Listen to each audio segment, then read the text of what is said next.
नमस्कार। आज 5 अगस्त 2025 के महत्वपूर्ण करंट अफेयर्स पर इस खास चर्चा के भाग 1 में आपका स्वागत है। ये चर्चा विशेष रूप से यूपीएससी उम्मीदवारों को ध्यान में रखकर ही तैयार की गई है। हो सकता है कुछ विषयों पर हमने पहले भी बात की हो, तो ये समझिए कि एक तरह से रिवीजन भी हो जाएगा। चलिए शुरू करते हैं आज के प्रमुख बिंदुओं के साथ। तो सबसे पहले भारत की स्वास्थ्य क्षेत्र में एक अहम उपलब्धि की बात करते हैं। 2024 में देश में आप देखिए 18,900 अंग प्रत्यारोपण हुए हैं। ये दुनिया में तीसरा सबसे ज्यादा है और जीवित दाता प्रत्यारोपण मतलब लिविंग डोनर ट्रांसप्लांट्स, उसमें तो भारत पहले नंबर पर है। जी हाँ, ये वाकई स्वास्थ्य क्षेत्र में एक बहुत महत्वपूर्ण प्रगति है। अंग प्रत्यारोपण आप जानते हैं जीवन बचाने वाली एक प्रक्रिया है और भारत में इसे मानव अंग और ऊतक प्रत्यारोपण अधिनियम 1994, जिसे 2011 में संशोधित किया गया था, उसके तहत रेगुलेट किया जाता है। इसका मुख्य उद्देश्य यही है कि अंगों का कोई व्यावसायिक लेन-देन मतलब खरीद फरोख्त ना हो। अच्छा। और राष्ट्रीय अंग प्रत्यारोपण कार्यक्रम यानी नॉटो इसी दिशा में काम करता है। इसके तहत एक पूरा नेटवर्क है। राष्ट्रीय स्तर पर नोटो है, फिर क्षेत्रीय आरटीओज और राज्य स्तर पर सॉटोज। लेकिन एक अहम बात यह है, जैसा आपने कहा, जीवित दाता में हम आगे हैं, पर मृत अंग दान यानी डिसीज्ड ऑर्गन डोनेशन, उसकी दर बहुत कम है। प्रति मिलियन जनसंख्या पर 1 से भी कम। ओह, ये तो बहुत ही कम है। हाँ, स्पेन जैसे देशों में ये करीब 48 प्रति मिलियन है। तो ये एक बड़ी चुनौती है। इसी कमी को दूर करने के लिए अब वन नेशन वन पॉलिसी जैसे कदम उठाए जा रहे हैं। आधार लिंक्ड डिजिटल शपथ पोर्टल भी है और अंगदान पर जन जागरूकता अभियान भी चलाए जा रहे हैं। ठीक है, ये तो हुई अंग प्रत्यारोपण की बात। अब जरा खाद्य तेलों पर आते हैं। उपभोक्ता मामलों के मंत्रालय ने खाद्य तेल नियमों में कुछ संशोधन अधिसूचित किए हैं। इसका असल मकसद क्या है? क्या इससे जमीनी स्तर पर फर्क पड़ेगा?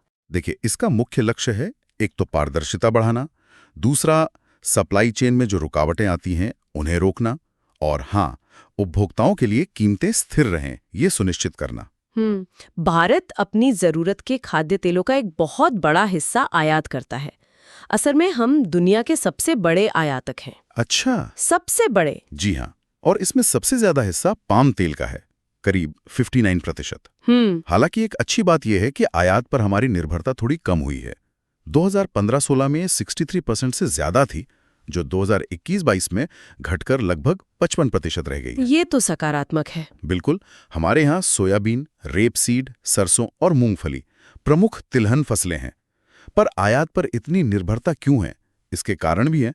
एक तो हमारी तिलहन खेती का बड़ा हिस्सा, करीब 72%, वर्षा पर निर्भर है, और दूसरा, उन्नत तकनीकों का इस्तेमाल अभी भी सीमित है।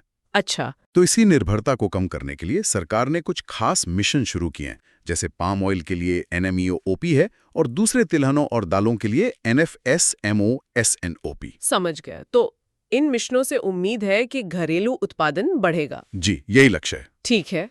अब एक और क्षेत्र देखते हैं जहां भारत दुनिया में दूसरे नंबर पर है, मत्स्य पालन। चीन के बाद हम दूसरे सबसे बड़े उत्पादक हैं। बिल्कुल सही। वैश्विक मछली उत्पादन में भारत का योगदान लगभग 8% है। हालांकि मत्स्य पालन वैसे तो राज्य सूची का विषय है, पर केंद्र सरकार राज्यों की इसमें काफी मदद करती है।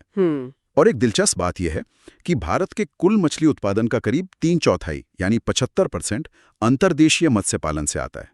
मतलब नदियों, तालाबों वगैरह से। ओह, ये तो काफी ज्यादा है। हाँ, और अर्थव्यवस्था में इसका योगदान देखें तो ये देश के कुल जीवीए का करीब 1.12% है और कृषि जीवीए का 7% से भी ज्यादा।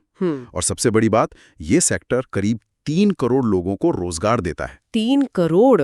ये तो बहुत बड़ा आंकड़ा है। जी, इसीलिए 2025-26 के बजट में भी इसके लिए अब तक का सबसे ज्यादा आवंटन प्रस्तावित किया गया है। लेकिन यहाँ भी चुनौतियां हैं।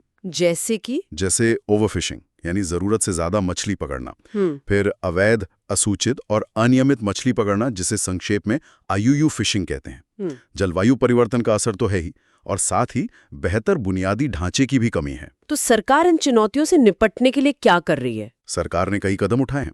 प्रधानमंत्री मत्स्य संपदा योजना PMMSY है, प्रधानमंत्री मछुआरा समृद्धि सहयोजना PMMKSSY है, और मत्स्य पालन इंफ्रास्ट्रक्चर के लिए FIDF भी है।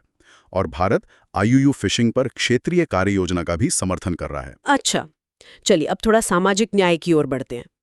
तमिलनाडु सरकार ने ट्रांसजेंडर व्यक्तियों के लिए एक नई राज्य नीति शुरू की है। इसमें क्या खास है जो इसे इतना महत्वपूर्ण बना रहा है? ये नीति बहुत अहम है। ये शिक्षा, रोजगार, स्वास्थ्य सेवा, आवास और सुरक्षा जैसे क्षेत्रों में ट्रांसजेंडर समुदाय के अधिकारों की रक्षा करती है। लेकिन इसकी सबसे खास और कह सकते हैं प्रगतिशील बात यह है कि ये ट्रांसजेंडर और इंटरसेक्स व्यक्तियों को अपनी लैंगिक पहचान पुरुष, महिला या ट्रांसजेंडर खुद चुनने का अधिकार देती है। और इसके लिए किसी मेडिकल प्रक्रिया या किसी प्रमाण पत्र की जरूरत नहीं होगी। ये तो बहुत बड़ा कदम है। जी हाँ, ये सुप्रीम कोर्ट के 2014 के नालसा निर्णय और ट्रांसजेंडर व्यक्ति अधिकारों का संरक्षण अधिनियम 2019 की मूल भावना के बिल्कुल अनुरूप है। हालांकि 2019 के केंद्रीय कानून में पहचान पत्र के लिए जिलाधिकारी की भूमिका को लेकर कुछ चिंताएं भी थीं। तो तमिलनाडु की ये नीति सामाजिक भेदभाव, स्वास्थ्य सेवाओं तक पहुंच में जो बाधाएं आती हैं और आर्थिक बहिष्कार जैसी जो गहरी समस्याएं हैं, उनको संबोधित करने का एक महत्वपूर्ण प्रयास है। केंद्र सरकार की भी पहले चल रही हैं, जैसे स्माइल योजना और गरिमा गृह। ये निश्चित रूप से एक स्वागत योग्य कदम है। अब कुछ संक्षिप्त खबरों पर भी नजर डाल लेते हैं। हाँ, कुछ और मुख्य बातें हैं जिन पर ध्यान देना चाहिए। एक तो गुरुग्राम में मातृवन पहल शुरू हुई है। ये अरावली पहाड़ियों में 750 एकड़ का एक शहरी जंगल बनाने की योजना है। अच्छा, शहरी जंगल। जी। फिर ओडिशा और छत्तीसगढ़ महानदी जल विवाद को शांतिपूर्ण ढंग से सुलझाने पर सहमत हो गए हैं। इसरो ने लद्दाख की त्सोकर घाटी में होप एनालॉग मिशन का उद्घाटन किया है। होप मिशन, ये क्या है? ये ह्यूमन एक्सप्लोरेशन एनालॉग मिशन है। मतलब भविष्य के जो अंतर्ग्रहीय मिशन है, जैसे मंगल पर जाने के, उनके लिए पृथ्वी पर ही अंतरिक्ष जैसी स्थितियां बनाकर अभ्यास करना। बहुत दिलचस्प। हाँ, फिर असम में कोपली नदी, जिसे राष्ट्रीय जलमार्ग 57 घोषित किया गया है, उस पर मालवाहक जहाजों का ट्रायल रन शुरू हो गया है। भारत को स्पेन से C-295 सैन्य परिवहन विमान का आखिरी बैच भी मिल गया है। और IIT दिल्ली व गांधीनगर ने मिलकर जिला बाढ़ गंभीरता सूचकांक यानी DFSI विकसित किया है। ये किसी जिले में बाढ़ के असर को मापने का एक तरीका है। तो ये थे आज के कुछ महत्वपूर्ण करंट अफेयर्स भाग 1 से।